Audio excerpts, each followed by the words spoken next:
বিসমিল্লাহির রহমানির রহিম।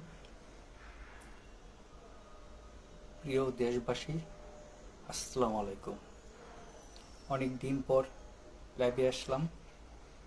আমি সৈয়দ মুখলিসুর রহমান, বাংলাদেশ উন্নয়ন পার্টির সভাপতি ও বাসানী মঞ্চের সদস্য হিসেবে আপনাদের জানাই শুভেচ্ছা।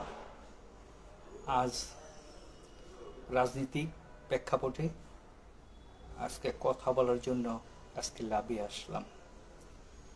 প্রিয় দেশবাসী, আজকে আমরা দেখতে পাচ্ছি বাংলাদেশের রাজনৈতিক অঙ্গনে যারা দেশ ও জাতির কল্যাণে কাজ করবে, সৎ আদর্শবান রাজনৈতিক নেতারা আজকে অবহেলিত।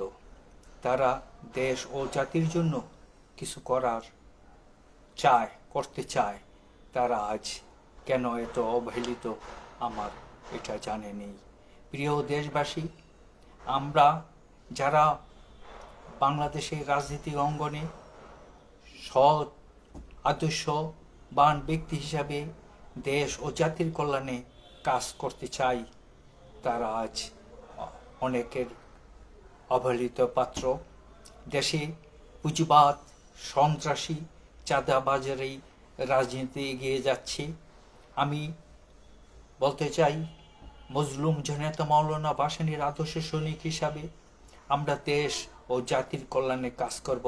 আমাদের কোনো চাওয়া পাওয়া নেই, এটি আমাদের সবচেয়ে বড় চাওয়া। দেশ ও জাতির কল্যাণে কাজ করতে চাই। আজকে দেখতে পাচ্ছি যারা পুঁজিবাদ, সন্ত্রাসী, তারাই রাজনীতিতে বিরাট বড় বড় পদগুলো পায়। তারা রাজনীতি করে হাজার হাজার কোটি টাকা জনগণের কাছে বিলিয়ে তাদের ভোট এবং তাদের নিয়ে কাজ করতে পারে। কিন্তু যারা দেশ ও জাতির কল্যাণে কাজ করবে তারা আজ অবহেলিত। কারণ এই দেশে আজকে কি দেখতে পাচ্ছি, মুসলিম জননেতা মাওলানা ভাসানীর মতো লোক আর বাংলাদেশে দেখতে পাচ্ছি না। সেখানে দেখতে পাচ্ছি টাকা পয়সা রোজগারের চিন্তা করে, দেশ ও জাতি কথা কেউ চিন্তা করে না। আমরা বলতে চাই, আসুন আমরা যতদিন এই বাংলাদেশে থাকব, আমরা যারা ভাসানীর অনুসারী, আমরা দেশ ও জাতির কথা চিন্তা করব। আমি বলতে চাই, যারা রাজনীতিক ভালো লোক আছে তাদের একটা ঐক্যবদ্ধ হয়ে এই দেশটা পরিবর্তনের একটা চিন্তা করুন। কারণ দেশটা কি হচ্ছে, দেশে আজকে মানুষের সততা, আদর্শবান ব্যক্তিদের আজকে মূল্যায়ন নাই। পুঁজিবাদ, সন্ত্রাসী, চাঁদাবাজ, তাদের নিয়ে আজকে দেশ পরিচালিত হচ্ছে। আমি দেখতে পাচ্ছি বাংলাদেশের যতগুলো রাজনৈতিক দল আছে, বেশিরভাগ রাজনৈতিক দলই পুঁজিবাদ, সন্ত্রাসী দিয়ে নিয়ে তারা রাজনীতি করে। সৎ আদর্শবান ব্যক্তিদের তারা রাজনীতিতে নেয় না। আমি বিগত নির্বাচনে দেখেছি যারা সৎ আদর্শবান রাজনৈতিক ব্যক্তি, তাদের নির্বাচন থেকে দূরে রাখা হয়েছে।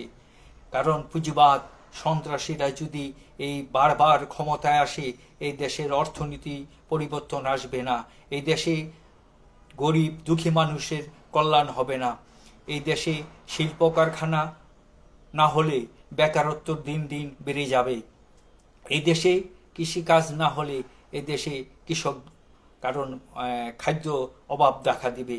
আমি প্রিয় দেশবাসী, আপনাদের কাছে উদ্যত আহ্বান জানাবো, আসুন আমরা সৎ আদর্শবান ব্যক্তিদের একটু দেশ পরিচালনার জন্য সুযোগ করে দেই। কারণ আজকে তারা আদর্শবান ব্যক্তিরা তারা টাকার পিছনে ঘুরেছে মানুষের কল্যাণে, তাই তাদের অবহেলা করবেন না। আসুন, বাংলাদেশের রাজনীতিক অঙ্গনে অনেক ভালো ভালো লোক আছে, দেশ ও জাতির কথা চিন্তা করে, তাদের কথা একটু ভাবুন, দেশটাকে গড়ার সুযোগ করে দেন। কারণ যে দেশে তার ইতিহাস ঐতিহ্য রক্ষা না করবে, যে জাতি তার ভালো সন্তানকে মূল্যায়ন না করবে, যে জাতি শ্রেষ্ঠ সন্তানকে সম্মান না করবে, সেই জাতি কোনোদিন উন্নত হতে পারে না। প্রিয় দেশবাসী, আসুন আমরা এই বাংলাদেশকে সুন্দরভাবে গড়তে চাই, দেশের মানুষের কল্যাণে কাজ করতে চাই। আজকে দেশের কি অবস্থা চলছে, দেশের অর্থনীতি একটা কি হাল হয়েছে আমার জানা নেই। আজকে মানুষের কাজ নেই, কর্ম নেই, দিন দিন দ্রব্যমূল্যের দাম বেড়ে যাচ্ছে, গরিব গরিব হচ্ছে, কোটিপতি কোটিপতি হচ্ছে। মজলুম জনতা মাওলানা ভাসানীর মতো আদর্শ নেতা এই বাংলাদেশে দরকার আছে। আমি বলতে চাই, আসুন আমরা এই দেশকে সুন্দরভাবে গড়তে চাই। ভালো মানুষকে ভোট দিন, যারা দেশ ও জাতির কথা চিন্তা করবে তাদের একটু সুযোগ করে দিন।